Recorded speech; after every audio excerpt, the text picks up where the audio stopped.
Hi, I'm Jennifer Potter, Executive Director of Be Well Texas. Too many people are struggling alone these days, and alcohol and drug deaths are increasing. We started Be Well Texas to offer high-quality, science-based addiction treatment and recovery services anywhere, virtually or in person. In many cases, there is no cost for treatment or medications if you don't have insurance. Really. Welcome to Be Well Texas. We're glad you're here. Visit bewelltexas.org.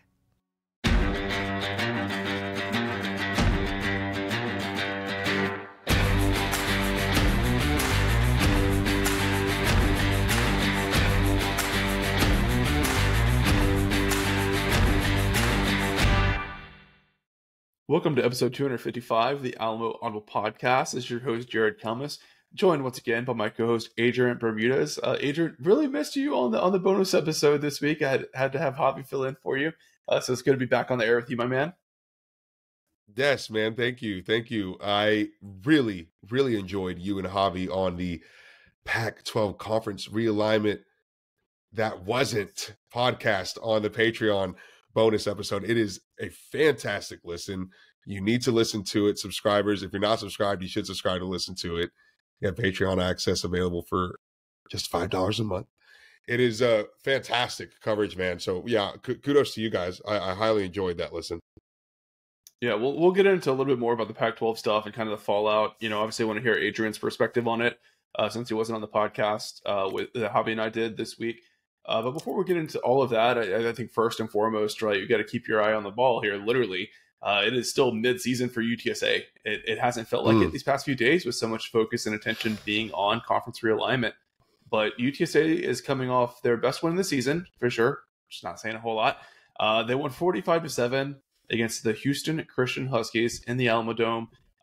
Better crowd than I expected. They pulled 21K for HCU with UTSA having a 1-2 record. The students showed out, had a strong student section once again. So it was a good day for UTSA overall. Indeed. I thought the turnout looked really well. I wasn't there, but tailgate lots looked good from the visuals that I got on my cell phone, Jared. And yeah, it did look like a great crowd. And honestly, the audio on the ESPN Plus broadcast was, I thought, impressively loud. There were a couple of moments there, especially early on in that game, in that first half.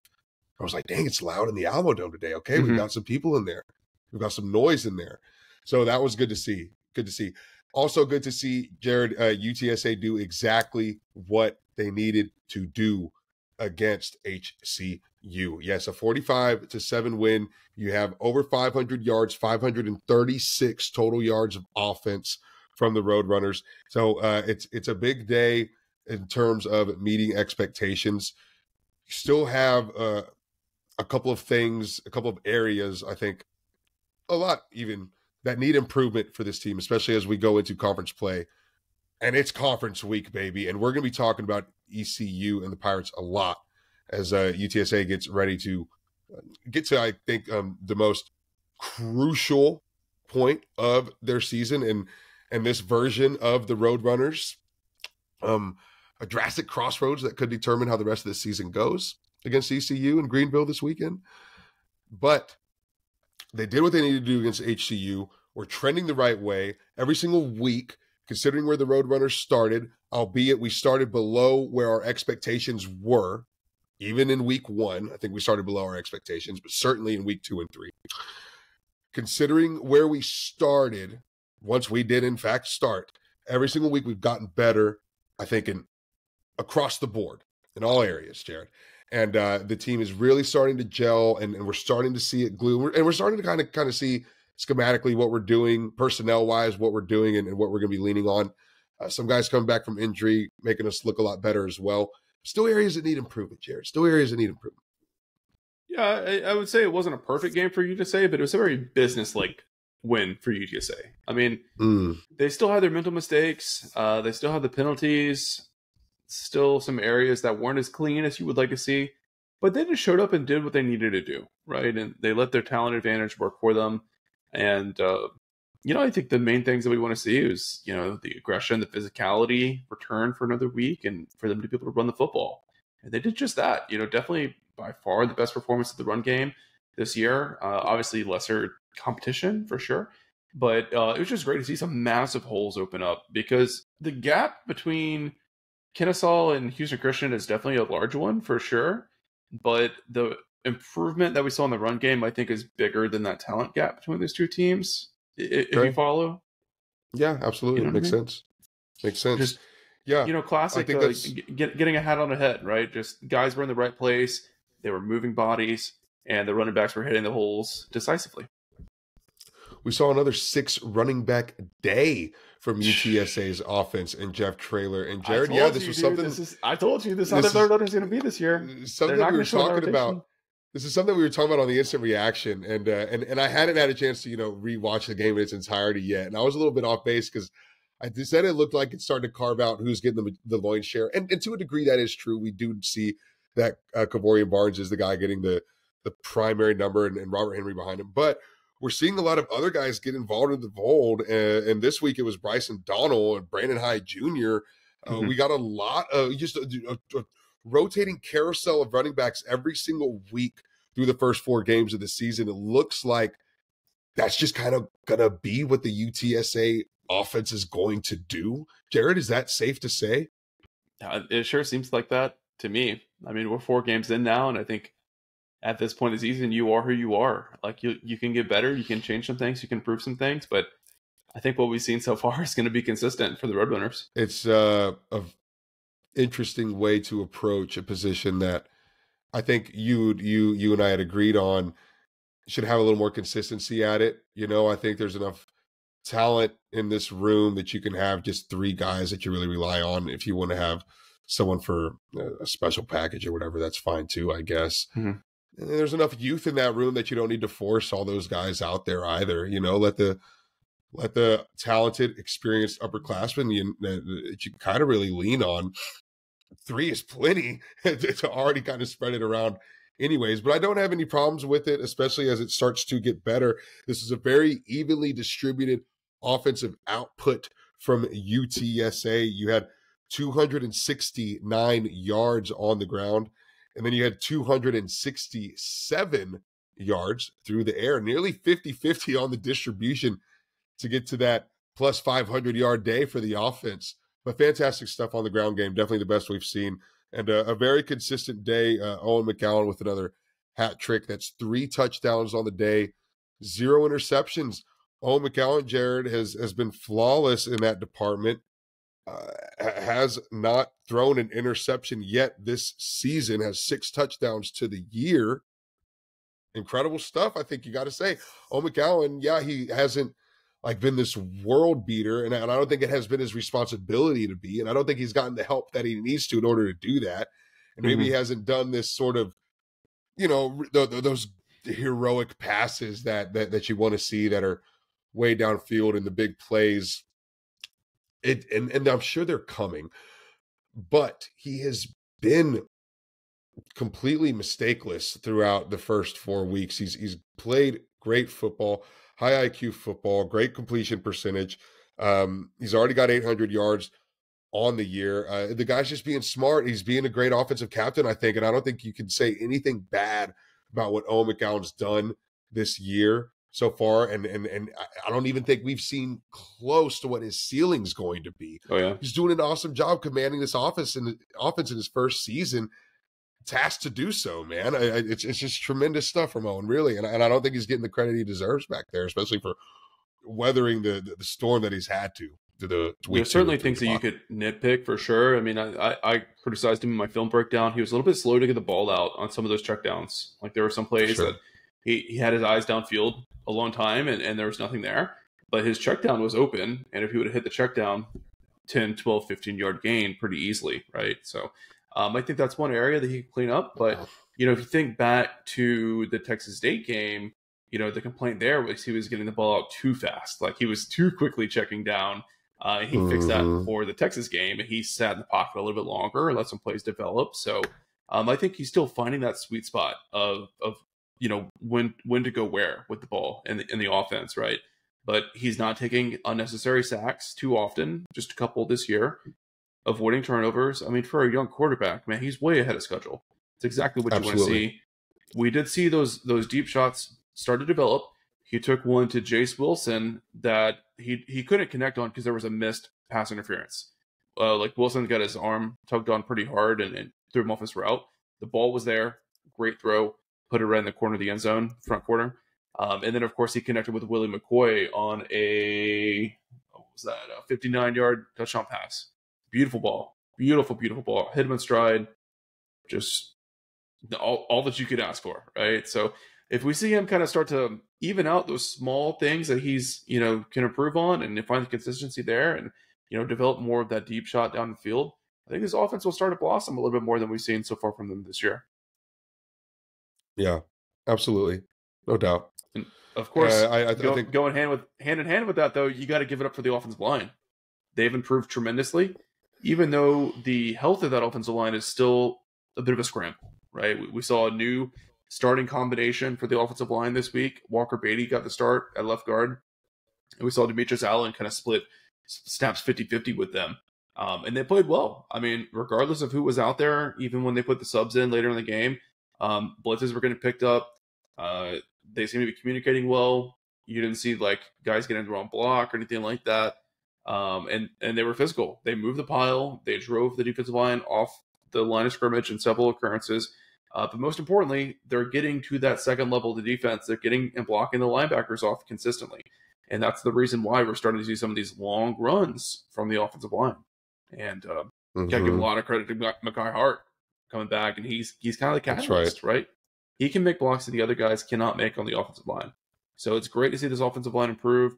I think they're just getting started. I think as we get into conference play and, those three new starters at both tackle positions in the center get more snaps with this unit, I think we're really going to see them really come together. And that's going to be the key for this offense really taking off, right? Is being able to run the ball consistently and have Owen feel comfortable that he can sit in the pocket for 3 seconds and let a play develop. Yeah, and on that note, Jared, Jeff Traylor, even in his press conferences, has been saying Mekhi Hart, tremendous to have him back and healthy on this team. But even that said, he's nowhere near his full stride. And not to say he's, he probably can't get back to where he was at his peak, considering injuries that he's had. But he still has a lot of improvement. I think you're only going to see Mekhi Hart get better and better. And I think that's to say about the entire offensive line. Look at CJ James. He's gotten tremendously better every single game. Right. He seems to be understanding more each and every single week as sort of the vocal center point of the offensive line. And yeah, it's you're definitely seeing that progression happen, even against a lesser opponent in an HCU. The cohesion, they're playing much more cooperative as an offensive line, right? You're seeing one single unit. You're not seeing quite as many mistakes.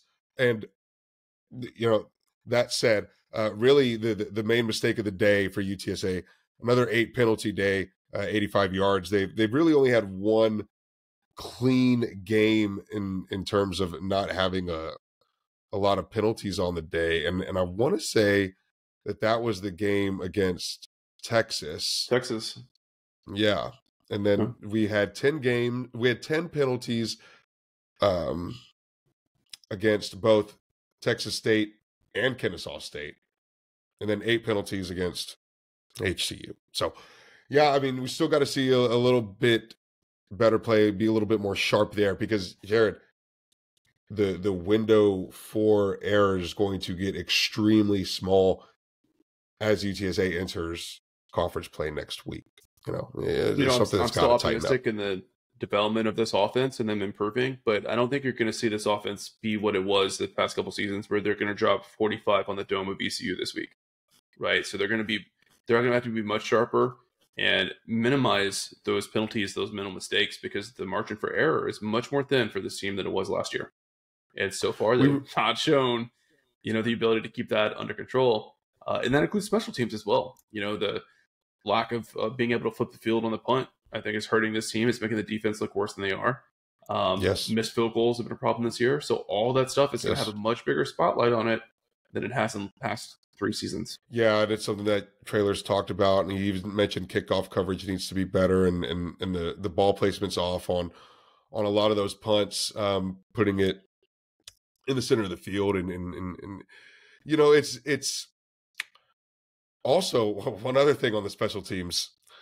I don't know if you heard this in your rewatch, Jared, but after Chase Allen drilled his 26-yarder, which was his second made field goal of the year, I believe that puts him at 2 for 6 on the season.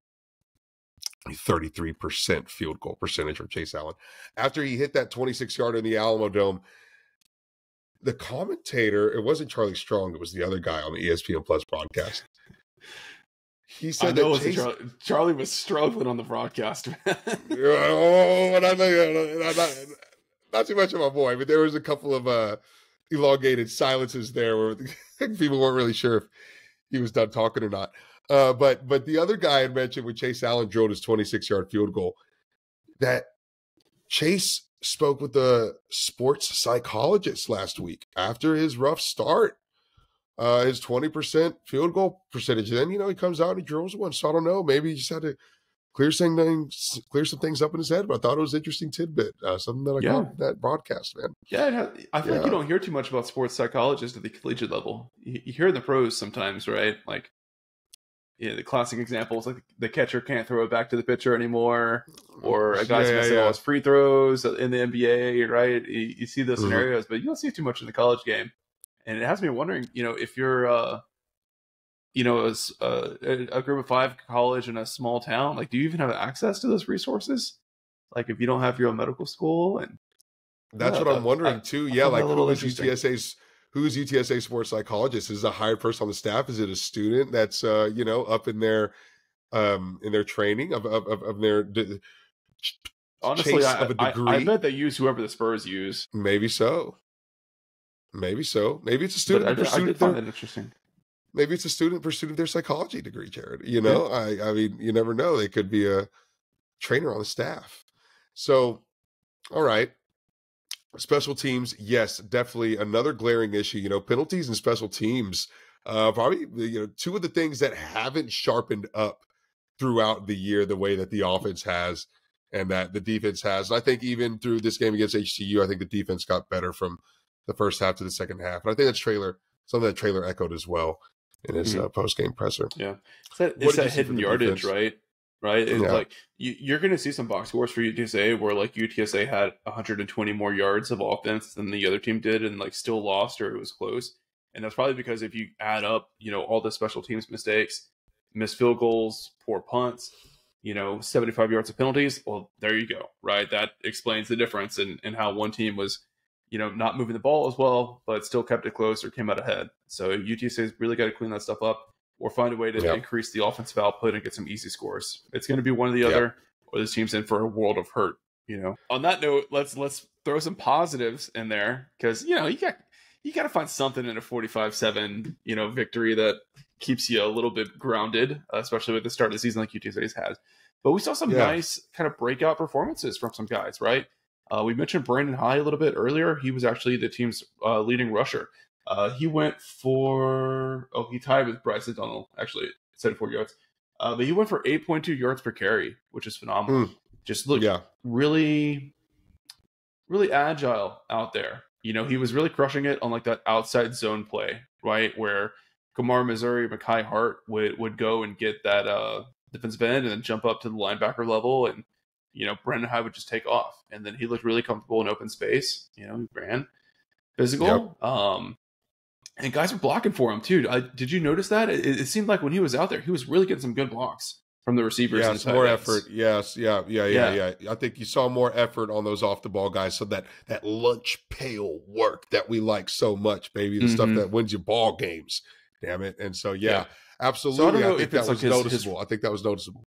I don't know if it's his run style, just the fact that he was bouncing outside a little bit more than I think what we've seen, like the kind of core 3 of running backs do. I'm not sure, but it is something that I did pick up on my rewatch. It's like, man, they're really moving some guys on the edge when High's out there. So that was, I don't know. Well, maybe he's just got that speed especially against a team like HCU to hit that corner, so much easier, right? Absolutely. Absolutely great stuff. Absolutely great stuff from Brandon High. And again, we talk about that stable of running backs, man. It's deep. It's really, really deep. It's not even a name that we really spent too much time talking about in August. Yeah, they So signed so many of these like big time transfers. You kind of forgot UTSA signed a guy that was nearly 4 stars coming out of high school. goes Had to like show you. 25 offers or whatever. Yeah, Goes to show you. it's such a crazy talented roster, and I think another reminder of that too was seeing Jamel Hardy get his first collegiate touchdown. The redshirt freshman had a crazy one-handed snag in the end zone against Beautiful. ECU. Best catch I think we've seen from UTSA all year long. Is that fair? Absolutely, yeah. And it was a throw from ELM at that, wasn't it? Yep. Am I wrong on that? Yeah. Yeah, that's an egg throw. Yeah. So, it's easy to forget. Jamel Hardy, another super highly recruited guy. That's a guy UTSA fans had really high expectations for. I thought that he would play as a freshman. I thought he was going to play last year. But he redshirted. Devin McEwen got that role. So I think we're going to see him get more snaps this week. He's been on the depth chart, but this is really the first time that we've seen him get a target, at least to my recollection. So I'm excited, dude. If he's making catches like that, look out, right? It's easy to forget. Devin didn't burst on the scene for UTSA last year until like the Temple game, if I remember correctly. So we're on kind of a similar development path for Jamel Hardy. Like if that's how it plays out, if Jamel Hardy is the Devin McEwen of this team, he's on the exact same track that Devin was on last year. So if you're feeling down about the offense, you're feeling down about taking deep shots, that can give you a little bit of optimism as we head into conference play. A lot of receivers got involved, Jared, and I just really, really, really love, though, at the end of the day, that Mac to Mac connection, the Mac square, the McGowan to McCoy, dude. Oh my gosh. Yeah, I don't know what we're going to call that thing, but it's just a thing of beauty. There was just two think it should be catches. MC squared. MC squared. Oh, beautiful. Well, yeah, classic, perfect, easy, simple. MC squared. McCowan to McCoy is a thing of beauty to watch. There's very much a connection between those two guys. There's just 2 catches for McCoy. It's for 85 yards, and both of them were really, really nice to watch. I particularly enjoyed the very first one. I think it was on UTSA's second drive downfield after the field goal.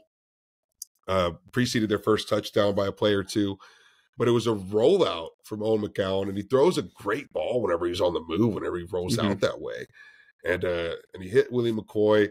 And it's just it's a really, really nice connection, Jared. And I think there's a lot of great things that we're going to see from those two, that little connection. Okay, I thought it was McEwen was the other MC in the equation. So what? MC to the power of 3, How did we miss that? How did we miscalculate the number of Macs on the roster? The fact that there's 2 MC receivers. And that's crazy, man. Oh my gosh, I don't know what we're going to do. Like we've got like the Irish national team out here with all the mix, Mac. It can't be MC squared. It can't be MC squared. It has to be MC3. But that was Sincere McCormick, wasn't it? Sincere. Run 3 MC3. Yeah. So I don't know. Fans, write in. Listeners, write in and see what you think.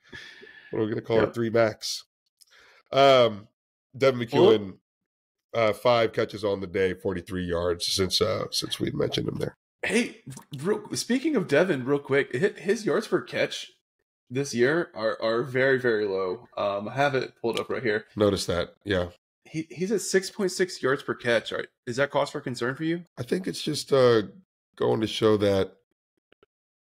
I think because what is Willie at? I don't have it in front of me. Oh, he's like 20. Exactly. Yeah, he's 19. Yeah, so Willie is 19. Devin is hardly 6.5. I think it goes to show you that Willie is more of the deep play threat than Devin is, if anything. Well, I think that's just how they're lining up in the offense, right? Right. Well, and I also has shown think that he can be deep threat. Right, and I don't know how. But you feel like the opportunities for Devin, like what's going on those plays where Devin is a deep threat, because he's gotten 2.5 times the amount of receptions that Willie does on the year. He's got 27 to Willie McCoy's 11. So what is it? I don't know. It's hard to say, watching from a TV broadcast angle, how often a certain receiver is truly being used as a deep threat, right? Because a lot of times when they run down the field, they're just a decoy. So it's hard to know, like not knowing the play call and not being able to see the full view of what's happening on every play. But I think a big reason why Devin's yards per catch is so low is just they're throwing so many bubble screens at him like quick hitches and stuff like that. I think it's just because they want to get the ball in his hands. He's very electric after the catch. And I just don't think that he's broken those often enough to increase his yards per catch average. So I don't think they should stop doing that, but I think they do need to get a little bit more creative in getting him those kind of isolated targets where maybe you got, trips on the left side and you got Devin on the right side, hopefully in one-on-one. But then, is the defense going to let you have that? Because they know Devin McEwen is a great player. They're probably having some safety help over there. So I don't know. It's tough, but I feel like this offense can't really hit its potential if Devin McEwen's not at least like 11 or 12 yards per catch. And he's got a long way to go to average that number out. Yeah, he's got to double his current output, which is crazy to think. It's so low. Yeah, his longest catch of the year was against Texas for 18 yards. Whereas Willie McCoy's had a 45-yarder against Kennesaw State, a 40-yarder against Texas State, and now a 59-yarder against HCU. So that's where we're really seeing the difference there. And yeah, we'll have to see.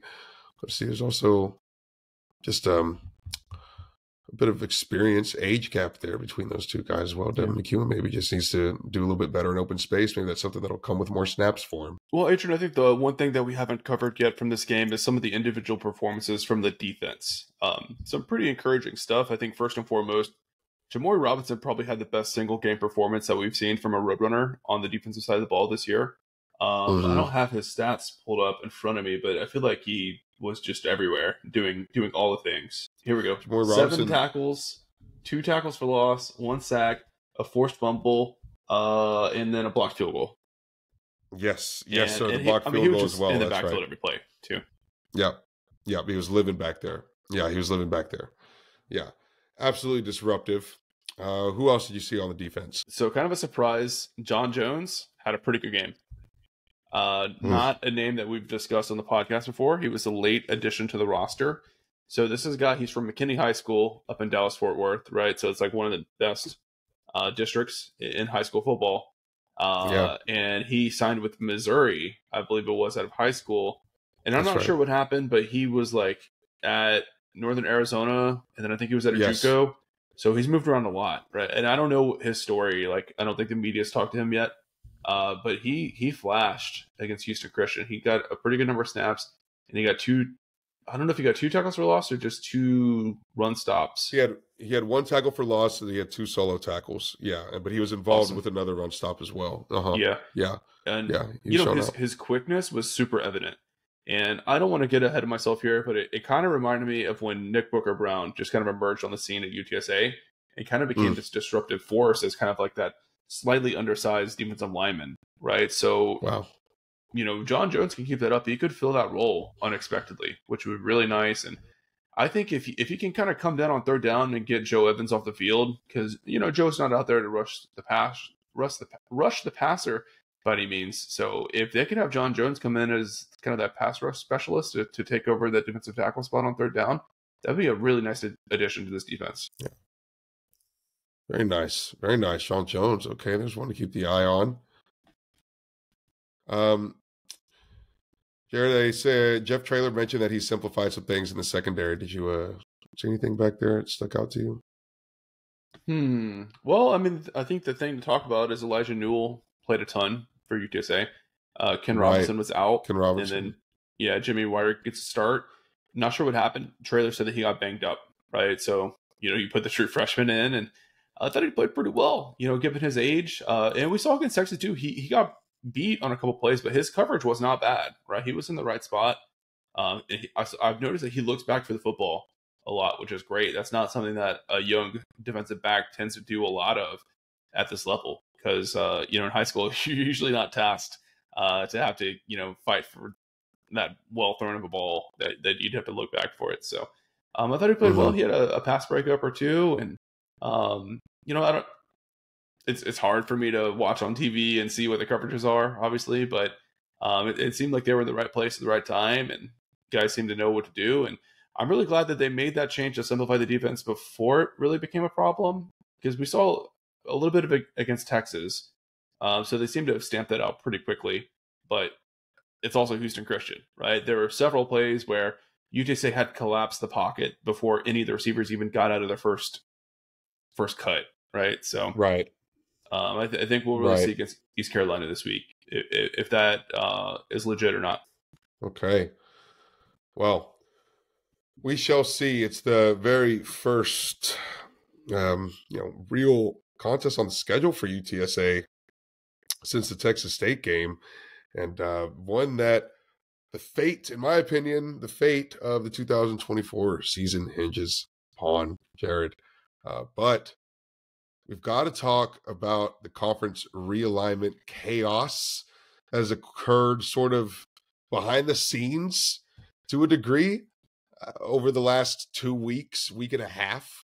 Jared, the Pac-12 came to poach a very good chunk of the top third of the entire American Athletic Conference, football talent-wise at least, football program-wise. And they all said no, resolving no. And that is Memphis, Tulane, USF, UTSA, all four standing by the American Athletic Conference. Wow, Jared, what an absolutely chaotic indeed last couple of days for UTSA and everybody involved in it. Yeah, definitely. I don't know if I've ever seen UTSA remotely involved with anything as wild as this conference realignment.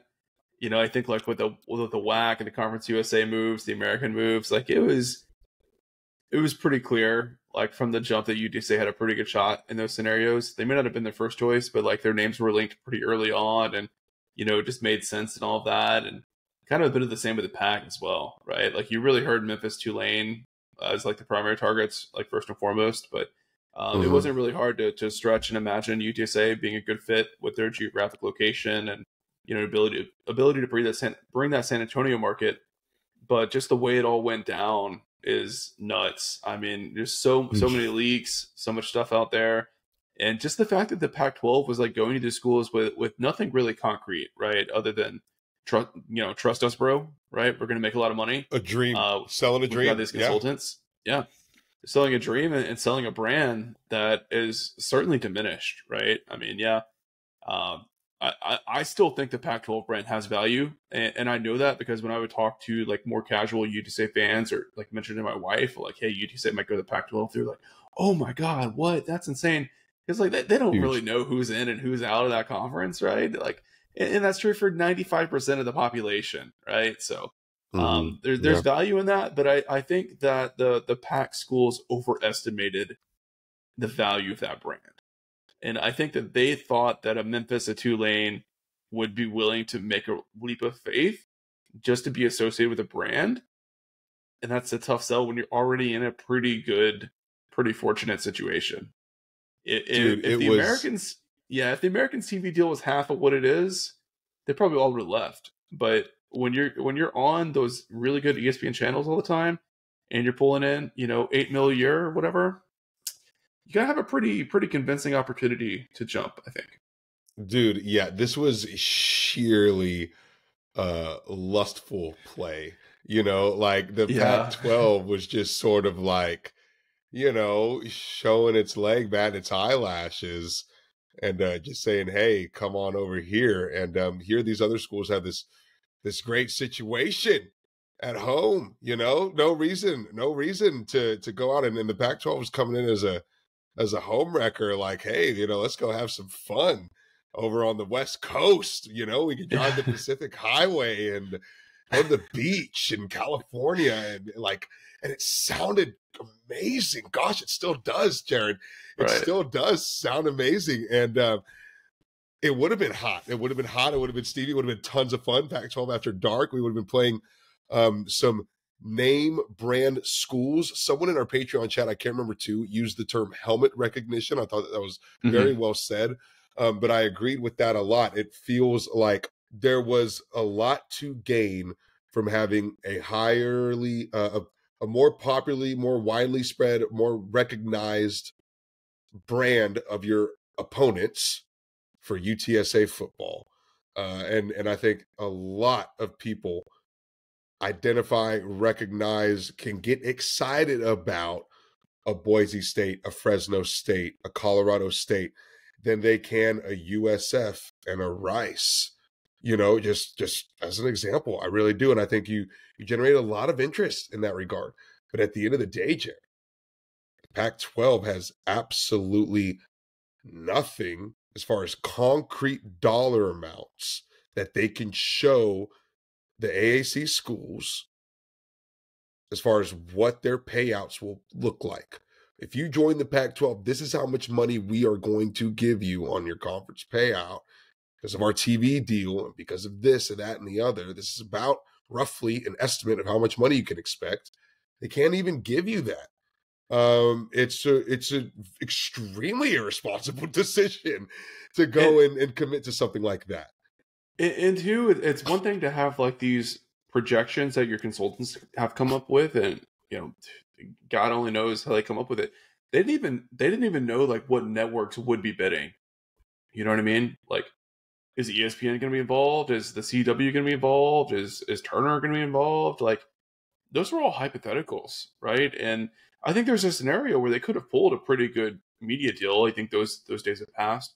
But if like multiple networks would have been bidding against each other and trying to get that programming inventory, then yeah, like they probably would have gotten a pretty good package. But there's no evidence that was the case, right? It's a total leap of faith. And if you're the media conglomerates, like how are you really going to have discussions without them having teams committed? So it's a total chicken and the egg scenario. But I think what really killed it all is like, you can imagine a scenario where they do have a good media deal in the Pac-12, but when you have to pay exit fees to go there that are going to be pretty hefty, because the American still has a lot of time left on their media deal, right? I think it runs to like 2031 or something like that. 2032, I believe. Yeah.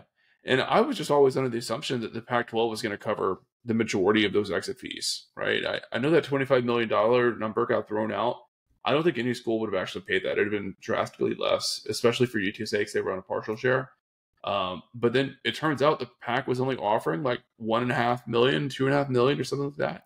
Just 10% of a $25 million buyout, and Jared, that's what it comes down to. At the end of the day, it's all about cash. It's all about the money. Imagine being an athletic director and walking into meet with your regents or your president and tell them, hey, I want to gamble $20 million to potentially increase our annual media revenue by $2 million.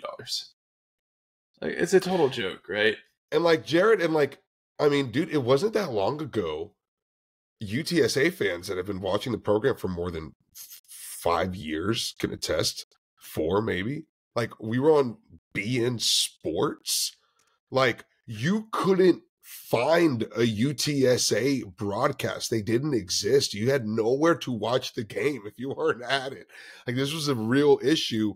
Here we are now on ESPN and ESPN networks 90% of the time, extremely spoiled rotten with that. It's available everywhere. And you just seriously, like, most likely that's not the case for the Pac-12, but you're looking at a scenario where, potentially you're in a place where like you're having to find the platform that your team is playing on. You have to try to stream it. It's a mess. It's a crapshoot. Right. Like that's definitely a reality that we as UTSA fans could have gone back to if Pac-12 can't solidify something with a real major sports network provider.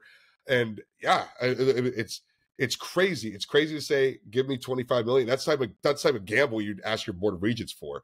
$25 million, and we can't give you actual concrete figures that we're going to make this money back in a year, 2 years, year and a half, whatever, 3 years. It's crazy. There were also rumors that a lot more of that buyout money was going to be fitted. Turns out it wasn't. Like you said, Jared, hardly just a couple of mil of what was going to be probably an 8-figure cost for most schools.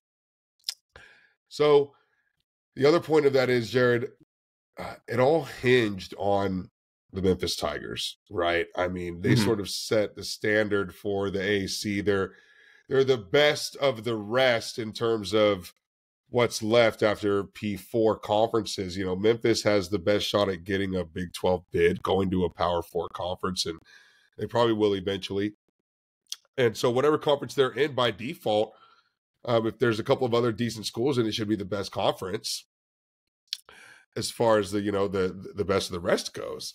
Memphis sort of leads the way. Memphis has no first, at least from what I understand, Jared. But you said something interesting on you and Javi's recap.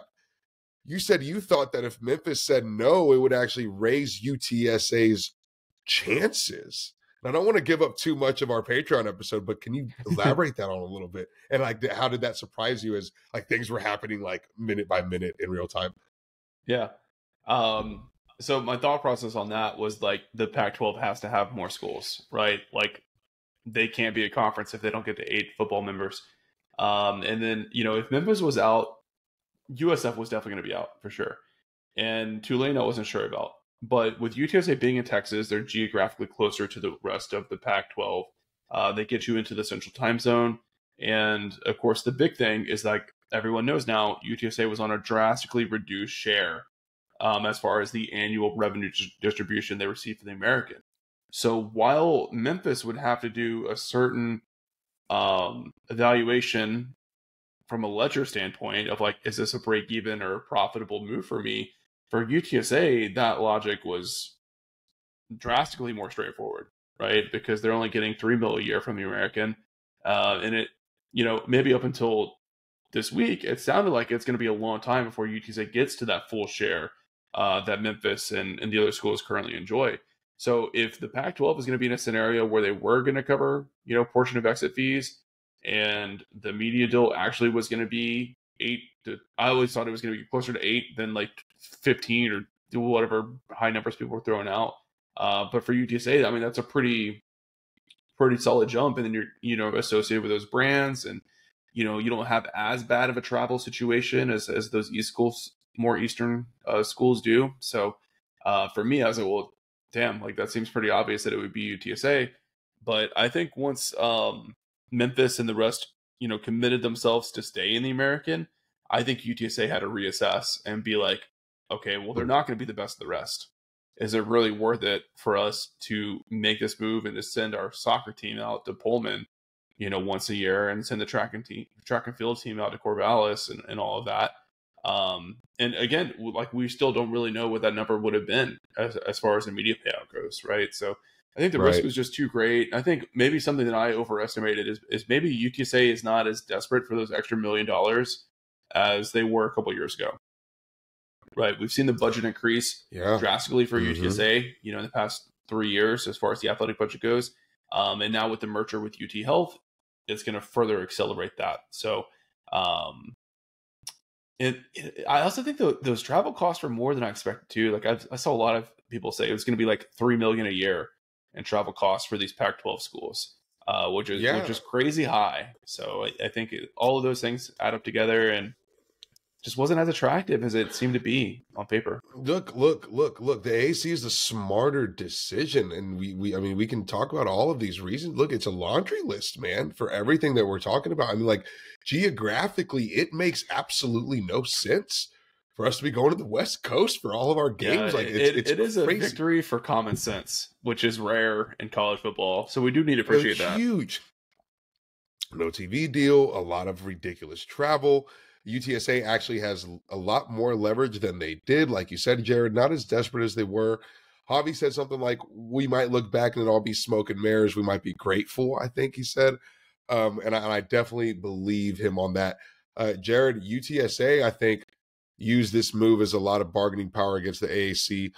I think there was a lot of renegotiation that has happened behind the scenes. We do not know specifics about that. Nobody knows specifics about that really quite yet. It should come out eventually. But you have to imagine it might be a year or two before we get actual numbers, right? Which is the way the financial reporting works. Yeah, you have to imagine UTSA isn't involved in that list of schools and doesn't get some sort of renegotiation out of it, considering that they weren't legacy AAC members. Yeah, and Lisa Campos did confirm that to Greg Luca this morning that they had some kind of, you know, additional revenue stream that the American is providing that's in addition to what their original agreement was with the conference. So they for sure got some kind of financial relief out of it. We just don't know what or how much or anything, and it probably will be a long time before we know that. got to know when to hold them, Jared. I think UTSA makes a good long-term decision here. It's all about the grand vision and what is, really bigger for their next move, and decides not to conference hop. Yeah, Jared, seems like the right call, but gosh, I am kind of sad about it because I am too. Was exciting as hell. It was very easy to get very excited about the idea of having that helmet sticker recognition of like, hey, who's just the guy in the office asks, hey, who's UTSA got this week? And you tell him Boise State, right? Like that resonates with people a lot more than Temple. No matter what TV network it's on, dude, it's a big deal. It's a big deal. Also, Jeff Traylor was very open in talking about Pac-12, and even said in his radio show last week, he was like, "Oh, there's talks about it. There are talks about it." And he was, so open. And then I guess he got reprimanded by Lisa and family by the AD office because he was real hush hush whenever he was asked about it this week. So I thought that was funny, man. But it's wild, dude. I am a little bit sad about it. I think all UTSA fans are sad about it, but they know it's the right decision. We can't be out there on them streets running around with all these different conferences no more. We're domesticated here, and we've got a real good home life with the American Athletic Conference. We're going to see where this thing goes. Yeah, for sure. Hey, last question for you before we hit a commercial break here. But with UNLV and Air Force staying in the Mountain West Conference and not joining the Pac-12, like, does that move the needle for you to add one or both of those teams to the AAC? I think those are great names to add to the AAC. I think the AAC is getting crowded as well. Yep. It's crazy to think of it just continuing to grow and just becoming this mega ridiculously large conference. Like it almost gets like I don't know, comical at a certain point. Mm-hmm. So I don't know how I feel about the AAC just continuing to just add teams in perpetuity, and it seems like that's what they wanted to do. At least I don't know. It kind of seems like that's what Oresco wanted to do. I don't know if that's what Pernetti wants to do, but UNLV and Air Force I think are great names to have in the AAC. I think we got too many players out of Conference USA. It has diminished the attractiveness, the strength, and the power of the AAC altogether. For the same reasons that we've been talking about, Jared, helmet recognition. It exists with UNLV and Air Force. Yeah. So if you got to go and get those guys, I think probably overall it's a net positive for the American Conference. I do worry about the too many mouths to feed problem. I like both of those schools. In just a complete vacuum, I would want to be in a conference with both of them for sure. But when you're talking about a 16-team league, like I don't know if like any school in this conference brings enough value that it's worth it to get to that size. You know what I mean? It's so crazy. In a different world where maybe you could scrap 2 bottom feeders out of the conference and, replace them, then yeah, sure. Like if we're in a relegation kind of model, I would go for those schools. Love that. But I would love to trade 2 schools feasible. out. I would love to trade 2 schools out for UNLV and Air Force. I would do it in a heartbeat. Yep, same. We won't say. I wouldn't want to add them if you couldn't do that. So, and I don't think that's realistic. So I think at this point, I would not vote for.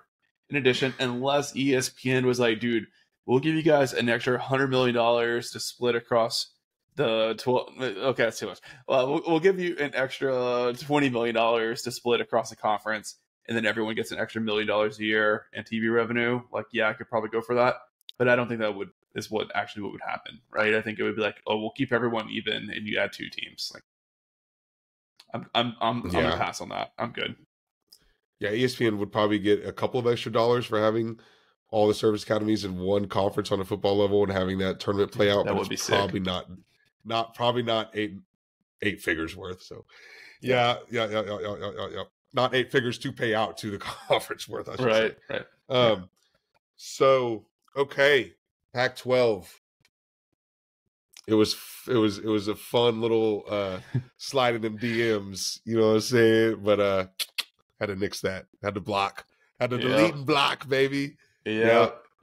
Time to go home and be a family man. Tim Fernetti's won a lot of goodwill, I think, for a lot of American fans. And we'll see, man. I don't think schools are going to regret this move. And seeing what's happened to the Pac-12 since UTSA has gotten out of the equation has just reaffirmed that it is probably the right thing. So, We'll take a quick comfy break and, of course, preview the ECU Pirates. Huge game this week. But before we do, I want to say thank you to David E., who joined us on Patreon at the Insider tier.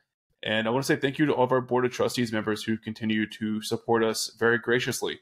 That includes Digiteek, John Otwell, Gary and Ruben representing the UTSA Pro Gang Tailgate, Ray Redding and Meet Me Apparel, Brandon Grill and the Grill Realty Group, Andy Elizada at Proficient Benefit Solutions, Ian McClendon and Secret LLC, Ryan Squares, Waterman Construction, Javon Townsend, President of the DFW Chapter of the UTSA Alumni Association, UTSA Annual Giving, Artisan Vapor and CBD, and Wayne Gonzalez and the Runners Rising Project.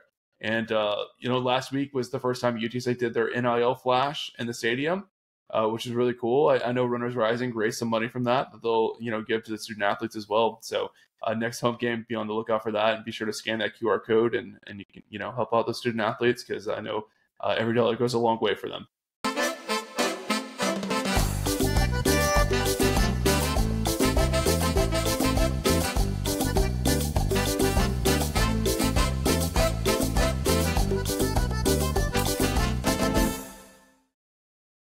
All right, guys, we are back to talk about what's going to be an absolute great game this week. UTSA will travel to Greenville, North Carolina to face the ECU Pirates. Both teams are 2-2 on the year. I think both teams have a very similar style. I think both teams have had a lot of the same problems, but I think they have a lot of the same strengths too. It's going to be a great matchup. I'm really excited for this week, Adrian. Interesting, man. Interesting. Yeah, ECU, I think this is the ultimate measuring stick for this UTSA Roadrunners team. We've played in 4 complete mismatches so far. Every single game has been an absolute mismatch on football level, on talent level. UTSA was completely outmatched in their games against Texas State and Texas, and they were just levels ahead of HCU and Kennesaw State. We have not seen UTSA really head-to-head against a team of, their level, their talent level, and they've improved each and every week. This is the first game of conference play, and they're actually got a real evenly matched opponent. Jared and I were speculating on our reaction episode what was the spread going to be, and I think we both guessed around 4 points, and it did sure enough come out at 4.5. So here we are. It is a one possession game from the odds makers in Vegas. ECU versus UTSA. UTSA is on the road in a hostile Greenville environment, where UTSA has had 3 road games in very tough, hostile environments so far this season. That's Texas State, Texas, and now ECU. Very, very rowdy stadiums to play in against good programs, but ECU, the one that we actually can win. But it's a weird thing to think about from a psyche mode, because every time this team has had to travel on the road, they've gotten their butts kicked. How do they feel about that? How do they feel against going up against ECU? You have Mike Houston, head coach, who I think is on the hot seat. They started, more or less. I think you could say he's kind of on the hot seat, Jared. There's kind of shaking his head like he's not sure, but I don't know. He had 26-37 overall, 14-26 in conference as a head coach. If he flames out this year, then yeah, he for sure. But I just feel like this is a good team, and they're going to get to a bowl game, and that'll win them some time. One more season, yeah, at least. He hasn't gotten too much done there. So get this: ECU has not won a conference game at home in Greenville at Dowdy Ficklin Stadium, where 51,000 fans can fit, mind you. It gets rowdy. They have not won a conference game or beat an FBS opponent, or beat an FBS opponent for that matter, since October 22nd of 2020. It's been nearly 2 years since ECU beat a conference opponent in Greenville, or an FBS opponent for that matter. So that's what they're looking to do against UTSA. The last 2 weeks, in the second quarter against App State, they were up 16-0. In the second quarter against Liberty, they were up 7-0. End up squandering both of those games take L's in both of those games. So you got to imagine they've got to be pretty fired up, dropping back-to-back, 2 and 3 possession second quarter leads the last 2 weeks, Jared. Are they going to be fired up, or are they going to be beat up? Beat up. Checked out? Right. Beat up, checked out. Do they still believe that they can hold a lead? Do they still believe in their culture? Do they still believe in Mike Houston's culture as a head coach? Jared, 26 a lot of transfers on the roster too. And the biggest thing of note is the week before Liberty, projected second round draft pick, cornerback Siobhan Revel gets a season-ending knee injury and completely, I think, alters the entire impact that this defense is able to have. Jared, they give or take, like you have like this thing that you would do, Jared, whenever you're measuring players. It's like plus or minus points per game that player adds to the roster. Usually it's probably like fractions of a point, right? Siobhan Revel, the cornerback of ECU's defense, in their secondary, it's probably like a 1-score difference. Maybe that's a field goal, maybe that's a touchdown, but like that's how. No, I think he saves a touchdown a game. Yeah, saves a touchdown a game. Saves a touchdown a game. Right. So his injury, I think, really takes the ceiling or lowers the ceiling for this ECU team. But they're not a one-man show. I mean, this is a very, very talented roster. They pop on film, right? You go back and watch that Liberty game where there was a 5-hour weather delay, right? They sat in the weight room or locker room or whatever for 5 hours, just sitting around, in their pads, in their cleats, and they come back out and they were fully locked in. Super aggressive. It was right away. Super physical. Right away. It was a minute and a half into the game, Jared, that this lightning delay happens for 5 hours. It's a sellout crowd at Liberty's. It's nuts. It's absolutely nuts if you watch that game. If you watch the replay. And then they go in. Yeah, they're in their pads and cleats, Jared, but Mike Houston, most worried that his guys haven't eaten in 6.5 hours, gets Olive Garden delivered to the locker room. What? Hot seat or not, Endless Breadsticks has got to bring team morale up during a 5-hour weather delay. These guys get off to what's your order? I mean, you're probably going massive Alfredo pan and massive. Yeah. I mean, I mean, if you got to feed a lot of guys before a game, you want them to have not too many carbs that they're super, super loaded. So you got to get a protein heavy pasta, right? So they can get some protein in them. They get some carbs in them so they can be stronger, but not so many that they're bogged down and that they're slowed down. And maybe that could have been the case. They got off to that hot, powerful start, get up 17-0. And then that endless breadstick starts to slow down the ECU offense. And by the time the second half rolls around, they got nothing left in the tank. I don't know, Jared. Maybe so. But this is the lightning delay strategy for hot seat Mike Houston, is get Olive Garden into the locker room, get his guys fed. They came out hot. They looked good. The sellout crowd is obliterated, which probably goes in ECU's favor. They get off to a really good start, but it happens back-to-back weeks because they were up 60-0 against App State. And granted, this is before they lost Revel as well on their defense. But I can't remember their defensive coordinator's name, Jared, but he's been with Mike Houston on staff for, I think, like 5 of the 6 years that Mike Houston has been a head coach. And Jeff Traylor spoke a lot about ECU's defense, and this is definitely their strong suit. Yeah, definitely. And, honestly, I thought we saw it last year in the game that UTSA played at home against ECU. UTSA put up points, right? They were scored over 40, but that was a tough defense. I mean, I remember thinking, like, UTSA is really fighting for everything, and, some of their plays is just a great play by UTSA, right? It's a very tough, hard-nosed defense, and they've raised that talent level even more with the transfers they were able to bring in. So it's, Jeff Traylor said it best, it's going to be a slobber knocker. I mean, it's going to be a huge test, I think, of physical and mental toughness. What do you do to your offensive slobber knocker? I'm just shocked that I don't think I'd ever hear Jared usher that word ever, not to mention on a podcast. So it's just incredible stuff. I feel like the trailerisms have made me say a lot of phrases that you would have never heard me say otherwise, like talking about fish grease. ECU's been through some slobber knockers the last 2 weeks, Jared, and I think it does weigh down on their spirit a lot. But they know that they have to win against UTSA. I do feel like they are going to be a bit fired up.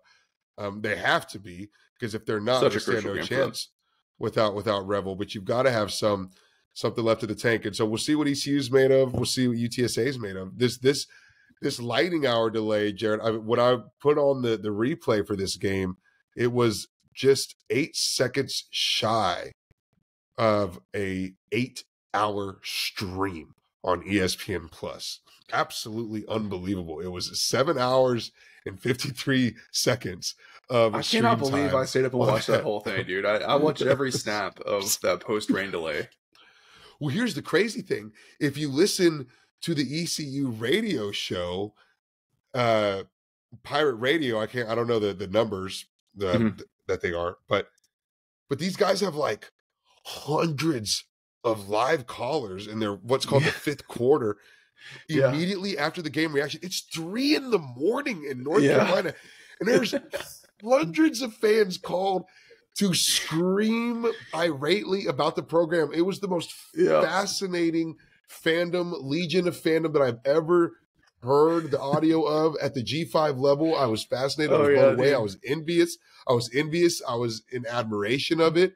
It was a joy. It was amazing, Jared. It was incredible. But this is what you're walking into. This is what UTSA walks into, is a rabid, diehard fan base for their Pirates this Saturday. Absolutely. They've got an SEC level of passion for their program. Absolutely. That I think all of us as UTSA fans should aspire to, right? You guys should be getting us to 1,000 downloads a day, right? We're trying to get on pirate radio level. Dude, and I think, we're taking it baby steps at a time. If there's two I will teams be on pirate radio tomorrow. Today, I guess today when most people are listening. Well, I don't know when we're going to publish this at this point. Let's go shout out. Let's go shout out Pirate Radio, friend of the podcast. Shout out. Right. Yeah. No. I mean, but seriously, rabid fan base. Yeah. I mean, ECU and UTSA should have probably been the fallback for the Pac-12, because that's a pretty sweet deal. I think you get to really diehard fan bases, but I do think UTSA could one day get to the ECU fan base level. I do hope that for us. Jared, on the offensive side of the ball for ECU, quarterback Jake Garcia from East LA, Whittier, California. Shout out Jake Garcia. He started at Miami, was back up at Mizzou last season. So dude's got a lot of talent, tremendous arm, over 1,000 yards already passing this season. Wow. Just 4 games, but he leads the country. He leads the nation in interceptions. 9 INTs on the year for quarterback Jake Garcia in the ECU offense, man. Wow. They play incredibly up-tempo. They only had 23 minutes of offensive possession against Liberty. I thought that was a fascinating statistic. But yeah, this is a little bit about ECU's offense. Jared, what do you see from ECU's offense? Well, I definitely think they're improved from last year, but they're still not great, right? I think they can move the ball a little bit better. I think Garcia's got some pretty good arm talent. Like, he can make some super difficult throws that not a lot of college quarterbacks can make, especially at the group of 5 level, but he's a total gunslinger. I mean, yeah, he's got 9 interceptions on the year, and probably half of those are really, really bad throws. I saw one in the App State game that I was just shocked that he threw that ball. I mean, he had like 2 defenders right on top of his receiver, right down the field, where you got to throw the ball with a little bit of arc. So it's just like prime, interception opportunity. So he's not afraid to take chances. I think we're going to have to see the UTSA defense be very opportunistic this week. They're on a really good stretch of generating turnovers, even going back to last year. Because to be truthful with you, Adrian, I think the only way UTSA wins this one is by getting a couple turnovers, right? Like, seen enough from Owen that I trust him to avoid it. So if UTSA can go like +2 in the turnover margin, that's how you win on the road against a team that has not been able to hold leads, probably doesn't have faith that they can hold a lead. And then if they get down, right, what does that do for their psyche? So I think that's the biggest difference in this game between these two teams is which team is going to avoid the turnover. And, based off what these two teams have put on film so far, UTSA is going to come out ahead there. I think it's going to come down, Jared, to the secondary being able to keep ECU's passing game at bay. We talk about Jake Garcia, 1,000 yards on the season. He throws it to a big gang of guys that all are averaging 9+. He has 4 receivers that are averaging 9+ yards per reception, all over 100 yards on the season. That's tight end Casey Kelly. That's wide receiver Chase Saul, sophomore. That's Winston Wright Jr., who's a senior. That's Anthony Smith, who's also a senior. All these guys have well over 10 receptions on the year as well. So, I mean, it's a really stacked air game that ECU has. So it's really going to come down to secondary being tight. Jeff Traylor mentions, our secondary. We talk about missing Ken Robinson and how much of a detriment that has been. And Jeff Traylor talks about how secondaries had to improve from one half to the next, something that they had to do against HCU. So they're going to have to be extremely tight against this ECU team, dude. Extremely tight against this passing game, I think, for UTSA to win. And you talk about the turnovers. Yeah, you have to go out there and generate them. Jake Garcia is the guy that throws interceptions. So do that. Do exactly that. And go get you 2 or 3 picks off of Jake Garcia. Keep him at the top of the leaderboards in interceptions thrown and take care of that. You have to. You absolutely have to. I think that's what it's going to come down to is UTSA. Yeah, I really like Anthony Smith, the receiver. He's the NC State transfer. Very athletic, great speed at 6'3", knows how to find the seam and the zone to slip through and get open. So he's one to watch. And, I did want to mention real quick, you mentioned, I think Chase Sewell is his name? Yep. Is that right? Yeah, so he played at Colorado with Owen. UTSA was his first offer out of high school, and he ended up signing with Colorado. Obviously, that didn't work out once Dion came in. I figured he was going to come back to UTSA with Owen. I don't know if UTSA re-offered him or not. And to see him emerge as one of the top targets for ECU is pretty interesting. So it's definitely a storyline to watch, especially now that Owen's the starting quarterback at UTSA. Wow, man. And he had a good game against UTSA last year. He had a couple catches. What a tidbit, Jared. I love that. Love those. Absolutely love those. Yeah, man. That's an interesting one. That's a really interesting one. What else on ECU? Yeah. This one is really, really interesting to me.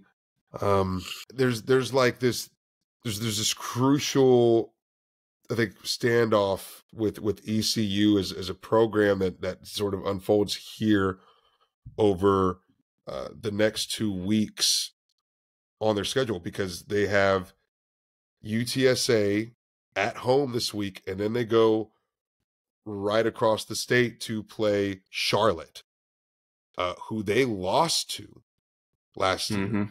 And they didn't just lose to Charlotte, but it was Charlotte's very first win in the AAC. And they're supposed to be like, okay, ECU losing to Charlotte is like 1,000 times worse than UTSA losing to Texas State, I think. Like, ECU's been playing football since like 1932. You know what I'm saying? Like they have, like they literally. And also the Texas State team that UTSA lost to was objectively good, right? Like this is Biff Pogge's Charlotte 40. Week. Yeah, this is Biff Pogge's Charlotte 49ers. Yeah, exactly. So definitely much worse loss for them. Yeah, horrendous loss for these guys, right? So they have UTSA this week, then they have Charlotte next week on the road. They haven't won a conference game at home since 2022, nearly 2 years ago. They've got a losing record overall and in conference under Mike Houston, severely losing. You're talking about double-digit difference between wins and losses.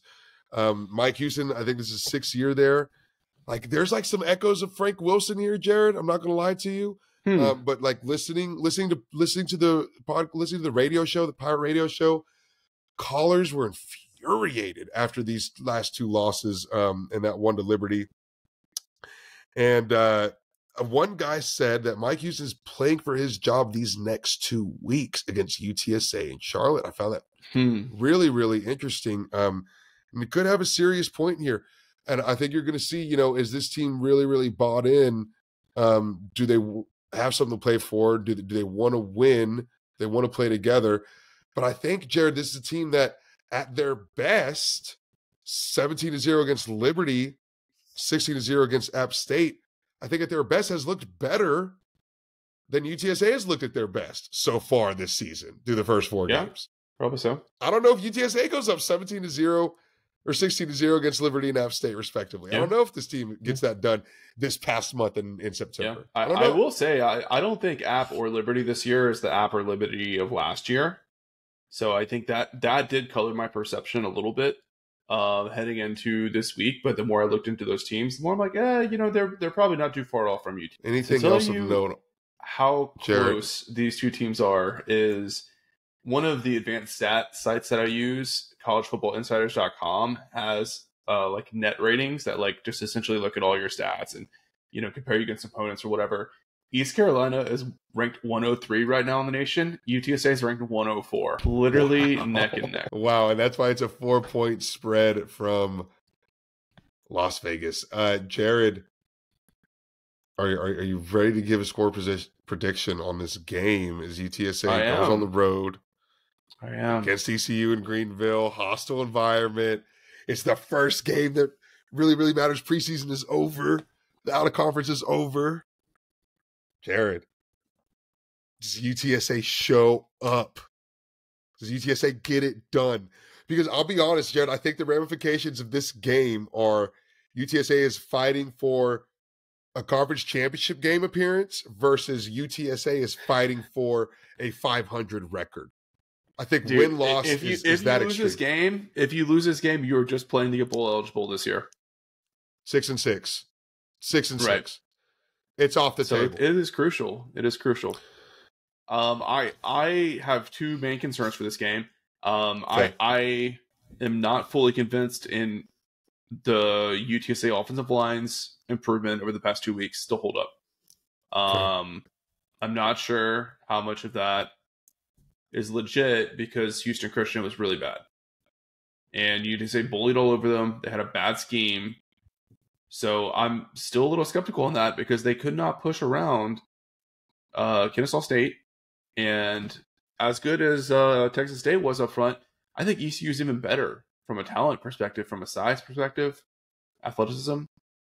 Additionally, the injury to Ken Robinson, I think, is really huge this week. I don't know if Jimmy Wyrick is going to go, and who knows, maybe Ken Robinson comes back. But if we're dependent on Elijah Newell to like hang up out there and put the team on his back at free safety as a true freshman on the road in front of 50,000 people and a very veteran quarterback, I'm really concerned by that, right? So while I hope that I'm wrong and I'm skeptical, I think UTSA is going to drop this one. I've got ECU 24, UTSA 20. UTSA can't get the run game going. It's a very sluggish performance. Penalties add up. ECU plays to win, and they get it done. Oh, man, Jared. Checking into fighting for bowl eligibility in 2024. It sucks, man. It's rough, but that's what this team has been so far this year. Let's be honest. You have to call it. You got to call it what it is. Yeah, that is how this team has looked.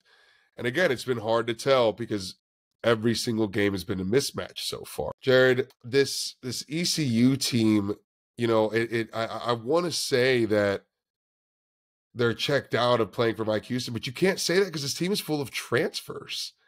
So it's not like they're just tired of losing at ECU. They actually have done pretty good and almost won the last 2 weeks against decent competition, Liberty and App State. So I think I've sort of got to write off that theory that they're just going to lay down and sort of check out, as much as I'd like to believe in it.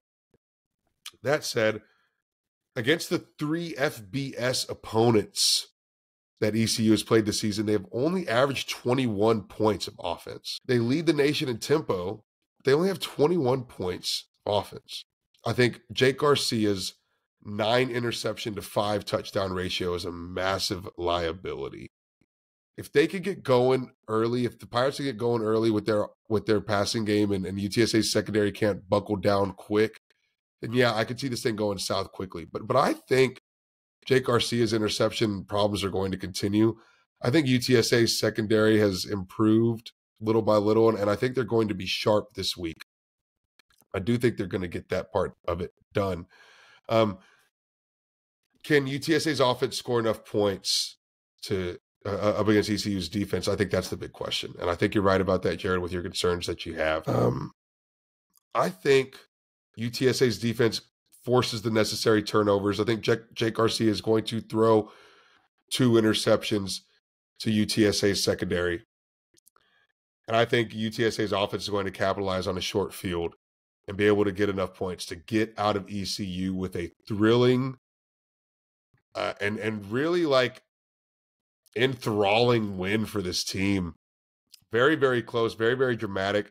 You're going to see the days of old, UTSA have to pull it out in the fourth quarter by 1 possession. But give me a very, very fantastic win for UTSA, 27-21 Roadrunners. Awesome. It's been a while since we had a conflicting pick, so that's good. It is good. Yeah, it is good. It is good. And I think a lot of fans really don't know what side of the fence they sit on this week. And deservedly so. It's hard to gauge. It's really, really hard to gauge. But I think we both agree that it's going to be. Figure out this I think we both agree it's going to be sluggish and slow, right, with our point predictions here. Yep, definitely. So, well, I'm excited, man. It's going to be a great game. This is a fantastic matchup. These teams are so similar. It's wild. So, can't wait. Adrian, you want to send us out with some Patreon shoutouts? Excellent. Yes, I would love to. Remember, guys, you can sign up for our Patreon where you unlock 2 bonus episodes every single week during football season. That is our instant, immediate reaction the day after the game, and then our bonus Patreon later during the week, which is usually some additional coverage of sorts. This week, it was a fantastic breakdown of the Pac-12 Conference realignment news with Javi Cardenas of UTSA Rivals. Birds up.